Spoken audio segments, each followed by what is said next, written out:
National Catholic Register. This is Register Radio, bringing light and clarity to the news and topics that affect your life. One of the frequent complaints among parishioners is on the quality, content, and of course, the length of the homilies they hear every Sunday from their parish priests. A new week-long program at the Catholic University of America is teaching the, quote, lost art of delivering an effective sermon. This week on Register Radio, we're joined by Register Senior Editor Zelda Caldwell to talk about preaching boot camp. And then, for the last 11 years, Catholics have been flocking to a beach on Long Island for Mass. What is the beach Mass, and how does it connect to the Eucharistic revival? We're joined by Alyssa Murphy, the Register's Managing Editor of Digital Assets. Hello, I'm Matthew Bunson, host of Register Radio and EWTN News' Vice President and Editorial Director. I'm joined, as always, in studio here in Washington, D.C. by Shannon Mullen, Editor-in-Chief of the National Catholic Register. Shannon, how are you? Hello, Matthew. I'm well, thanks. Well, if anyone who might have wandered into the Catholic University of America's Heart Cathedral on July 15th might have mistaken, as Zelda Caldwell writes, the 29 men standing in a circle on the stage for an improv acting troupe, not a group of visiting diocesan priests. This rather remarkable scene unfolded during the first day of a week-long boot camp called the Compelling Preaching Initiative. Its purpose is to help priests deliver more effective sermons. This is a very interesting new program, and certainly I think first let me welcome Zelda Caldwell. How are you? Hi, Matthew. Great to be here. Thank you. Appreciate your coming back to Register Radio. So let's just put it this way. A lot of people would consider that this isn't the golden age of homilies. I know Pope Francis had many critiques about how homilies should be delivered, and certainly their length. But this is a pretty interesting project, and I'm so glad that you were able to write about it. You have some beautiful stories in here about the priests, and I'm going to ask you to mimic some of the sounds that they're trained to do in a minute. But let's start with that basic question. Why was there the feeling that we needed to have this kind of a program? Well, at the School of Theology at Catholic University, they started hearing from some of their recent graduates who said they didn't feel like they were that well prepared for the pulpit, for speaking to parishioners, for celebrating the Mass, for giving homilies, and so they thought about it, and they thought they could come up with this boot camp where priests could come from around the country and learn some techniques with the help of the school's drama department. So bringing together priests who felt they needed work in their homilies, there's been an interesting sort of variety of priests, though, isn't it? They seem to come from a very diverse set of backgrounds. Yes, when I went to the theater and saw them in action, and I think the organizers were surprised that there were a few who are on the older side. They've been doing it, obviously, for decades, but they thought they had something to learn. And there were quite a few who English was not their first language. Right. So they all got an invitation from their bishops to like, if you think you could benefit from this class, sign up. It's free of charge, and give it a shot.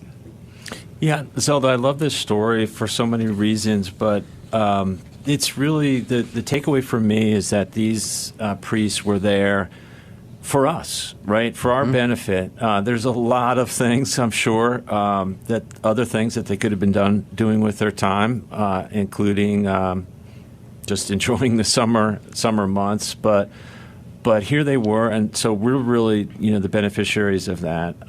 Number one, the number two was you introduced readers to Melissa Flame, who was kind of directing the activity that you witnessed. Tell us a little bit about her and some of the tips that she really focused on with these men.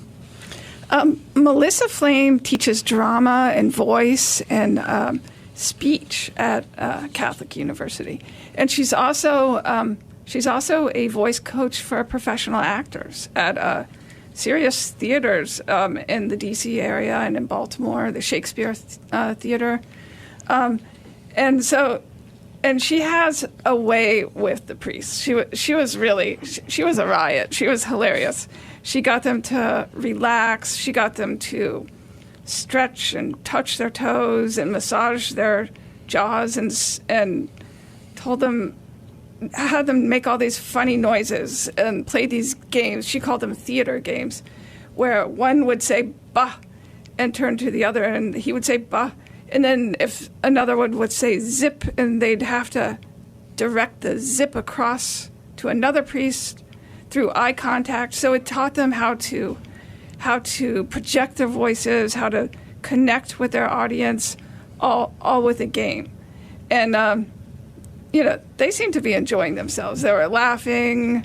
They were having a good time. But there's kind of a serious dimension to this, too. I mean, as we were just discussing, the fact that you have priests who are dedicating this time to improve their homilies. Now, it's a cliche that parishioners always grump and complain about homilies, but this is the importance of a homily in a Mass. So these priests who do dedicate a lot of time every week in any parish, but for these priests then to want to really improve what they're doing in homiletics, what was your takeaway on that?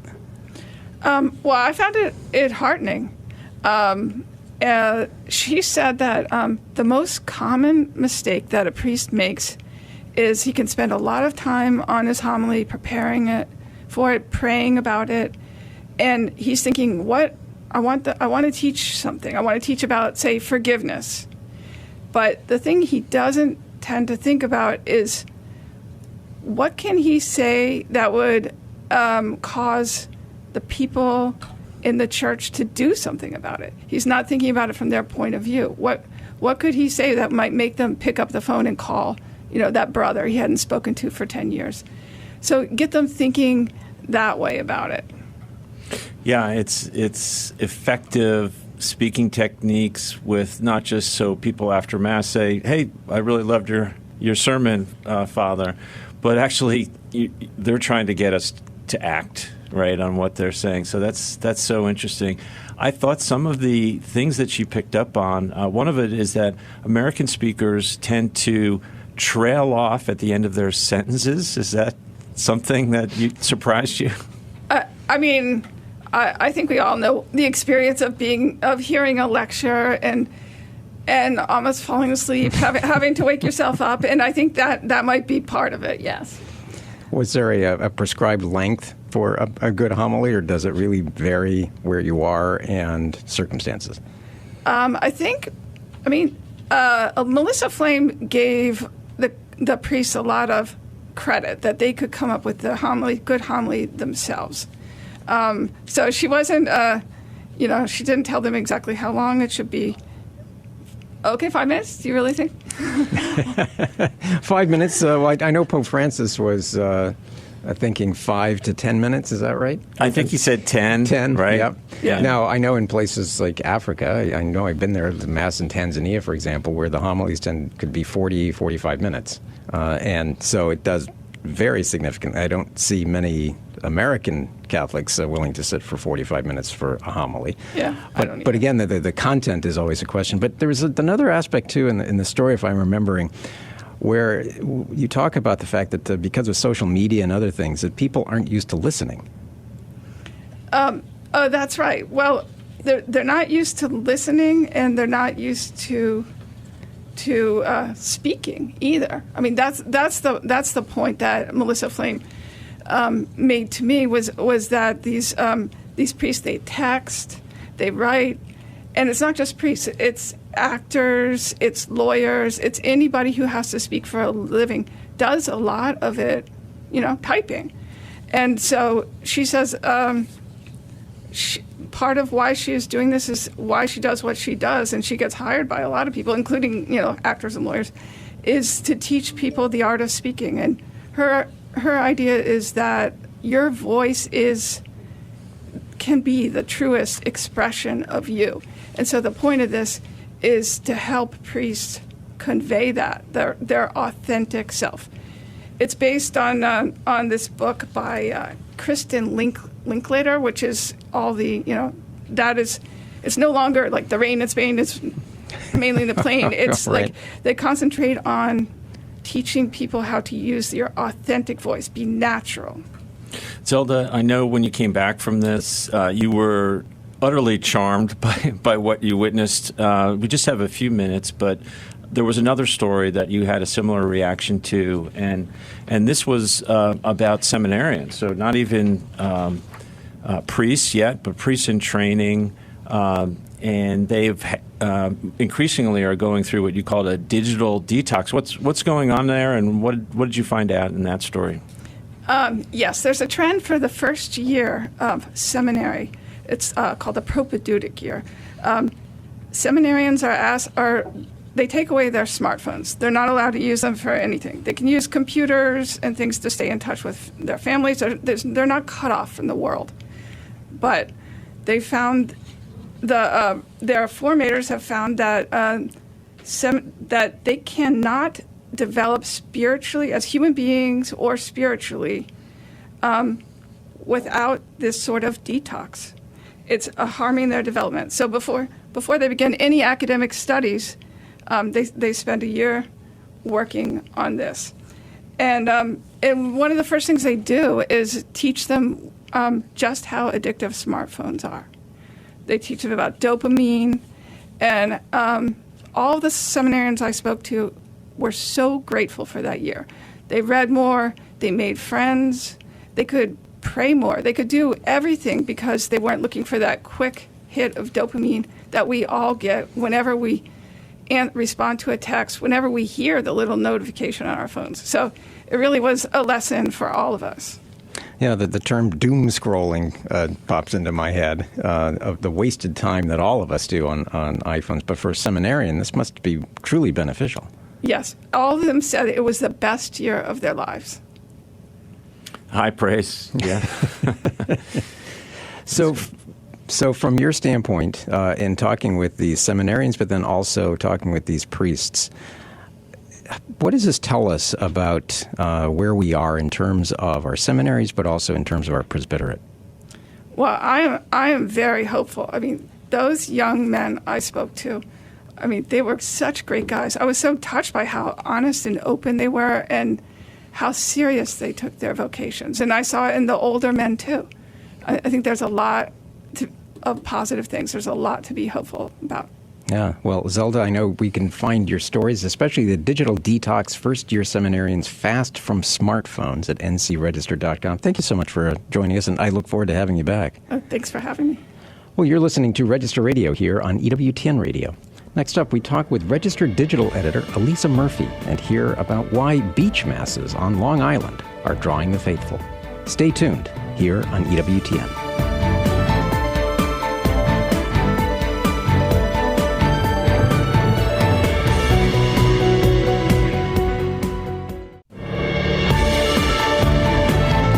Let's return to Register Radio on EWTN. And welcome back. I'm Matthew Bunson, host of Register Radio, along with Shannon Mullen, editor-in-chief of the National Catholic Register here in Washington, D.C.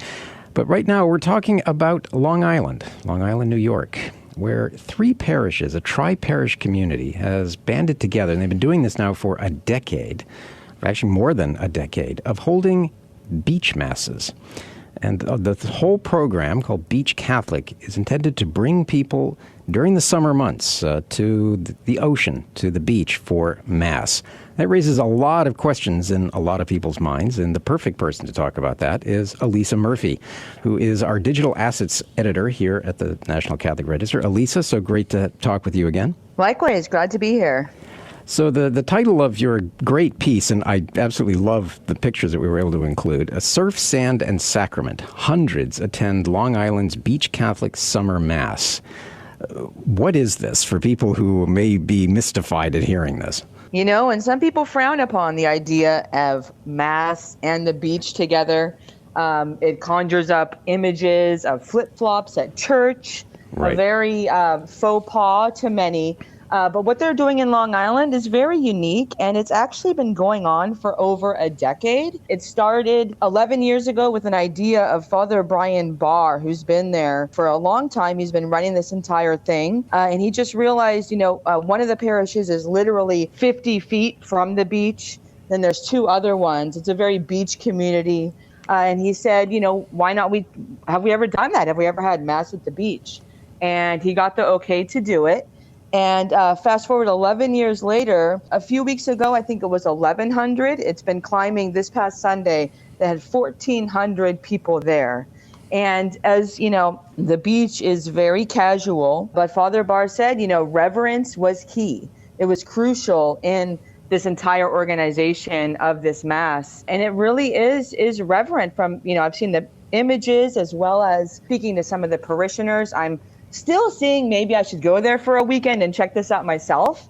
But even the altar and the cross have significance. The wood that was used was actually, they were made by a carpenter who's a parishioner there out of the wood left over from the destruction of Hurricane Sandy from the boardwalk. So even the wood that's there, the altar, it all has significance, especially to this community that was really, hard hit by Hurricane Sandy. Yeah, you did a wonderful job in telling the story, Alyssa, and the photos really put you there. I mean, they were beautiful. It made me very homesick for the Jersey Shore, I must say. It also reminded me of some of the outdoor masses, some of the papal masses that we've seen, these massive crowds. And, of course, when you get a crowd that big, it's difficult to maintain the idea of a church and a holy place. But, somehow it does work. How does this tie in, do you think, with the National Eucharistic Revival? I really think it's so interesting to find out about this story after we've been witnessing the Eucharistic Revival as well as the pilgrimages, because it really is a public display and people witness this. So in speaking with Father Barr, he said most people that do attend the masses are locals, they live in the area, but he's heard distinctly from voices that now come that are only there for the summers. One guy that literally was just riding his bike, a nice Sunday afternoon, evening, ride along the ocean and saw the Mass. And he was a fallen away Catholic. And he actually came back to the church through this Mass. So it really is about evangelization, and it's very unique because you are catching people. It's normally a 6 p.m. Mass, so it's a lot of people maybe even heading to dinner. Of course, it's a very populated area, especially in the summertime, but tourists have really been moved by this themselves. Yeah, let's go back to how did this whole thing get started? Someone had to come up with the idea of a beach Mass. Yeah, so Father Brian Barr, it's kind of his brainchild, his idea. He said, have we ever done this? And they kind of started it, now 11 years in the making, and it's just grown. I think the first year was only a few hundred that came, but he's been really building it. And their operations guy, Jordan Bernhardy, he's been there for the past 8 years. He literally works with this parish because of the beach Mass. He was so inspired by what was occurring in the community that he wanted to be part of it. And he is really trying to build the locale there, the Catholic locale, as well as bringing in tourists. But they have events throughout the year. They're known as the parish that doesn't sleep. So they put on events all the time, even for young adults. And also they're very active on social media. That's actually where I first saw these images. And they're really trying to evangelize, as Pope Leo has now inspired people to be the missionary church. Jordan said, as Pope Leo said, this is the hour of love. And how best can we reach people than to be where they are? And I think even now with Jordan kind of at the helm there too, it's really growing to these vast numbers. Yeah, I'm thinking about the National Eucharistic pilgrimages that we've seen. And, suddenly the Blessed Sacrament is coming through neighborhoods and downtowns and things. And there's just this evangelism that goes on in the street. What is that? What is going on? And I imagine that's the case with these beach masses, which I think because of your story and maybe because of our radio show, might see a little bump in attendance. You've been on a roll, Alyssa. I've been telling you that. You've brought us some great and important stories in recent days. And one of them I wanted to touch on was we just saw pro golfer Scottie Scheffler win the British Open He's an amazing golfer, of course, and an amazing young man, but there's been this outpouring of interest in him because of his family life and his faith. Tell us a little bit about why he's in the news right now, besides his victory. I'm actually not the most avid golf person. I'm not a golfer myself. It's a bit of a high price point for me. But learning about Scottie Scheffler has been so fascinating. And he's only 29 years old. He's literally won 4 major titles now. He's going for a big one next year. But he stole the hearts of many with this beautiful moment where he's literally receiving the award for the U.S. Open. And who should be coming along from the 18th hole on the green is this bubbling, toddling 1-year-old that's just trying to get to his dad. And he's literally going along the grass, trying to get up, and he keeps falling. He fell at least twice. An official actually kind of has to help him, but the dad is beckoning him here. Come here, come here. And he picks him up. And in that moment, it was such a witness to the whole world about the priorities of this young golfer, because he really is about faith and family and putting it first. And before this viral moment, he actually gave a press conference where he was really talking intimately about his career as a golfer and how important it is. Of course, this is his job. He tries to do as best as he can, but how he would drop any of it in a second if ever it jeopardized any of his family.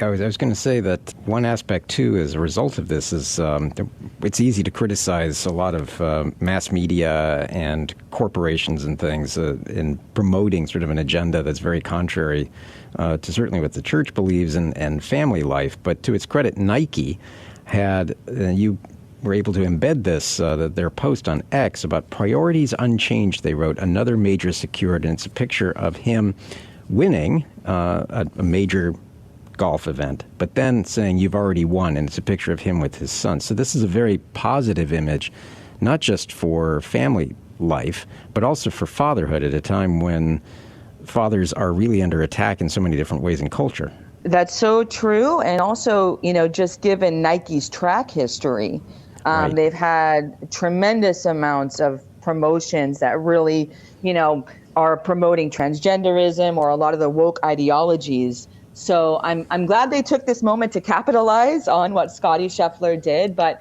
I hope more people see what he does. I mean, he's a Christian man. He and his wife are actually high school sweethearts. So not only an image of fatherhood, but also of matrimony, of being a father and a mother, and the relationship they have is just very unique. So for the public to take this moment to really herald what he did is just a great opportunity. Alyssa, to me, it also showed how sort of hungry and desperate we are for some demonstrations of basic family values, for portrayals of family life that are very normal. And people, we're really hungry for that, so that when we see it, especially when it's coming from a celebrity like Scottie Scheffler, it gives us hope, I think. Yeah, it really is. When we think of celebrities, we think of the stardom and the flair and the fans around you. But in that limelight, Scottie Scheffler said, after any win, after anything that he does, the first person I look for is my wife. She's always the first person I want to celebrate with. And I think that that's just a moment for us all to reflect on this fast-moving digital world where we're always kind of looking for the next thing and looking for likes and popularity, to think of the person sitting next to you on the couch and the ones that are the closest to you, to hold them with the same reverence. Yeah, one of the things that he said that was really striking was the fact that he recognized that if this sport were to begin really impacting his family, he would walk away from it. And that's a level of commitment to family life. As he says, this would be the last day that I play out here for a living. So that's a great role model, especially for young athletes today. And it really shows that the culture is shifting. because so many people, don't take that approach, and they think the career is everything. You hear of these terrible stories of families breaking up because the career became the main focus. So for him to speak so succinctly, and it was so funny, he just kind of, really went into these details, where at one point he even asked the journalist, like, I hope I'm making sense here. But he was just being really brutally honest about what was most important to him. And then I thought it was funny. It was just later on that after he won, the PGA Tour was already saying, like, oh, well, we're looking for Scottie Scheffler to win next year. So the Grand Slam. So, I mean, it's kind of an ongoing, that you can see the intricacies working inside him, that his faith and his family come foremost. That's exactly so. Well, it's been a joy, actually, to have some very happy stories, be able to end Register Radio this week on a happy story. So, Alyssa, thank you so much, and we look forward to your next pieces. Wonderful. Have a great day. Well, that's it for Register Radio this week. Remember, for more news, analysis, and commentary, check out the National Catholic Register online at ncregister.com. Thanks so much for joining us here on EWTN. Until next week, on behalf of our producer, Michael McCall, and Shannon Mullen, I'm Matthew Bunson. Please, take care, and God bless.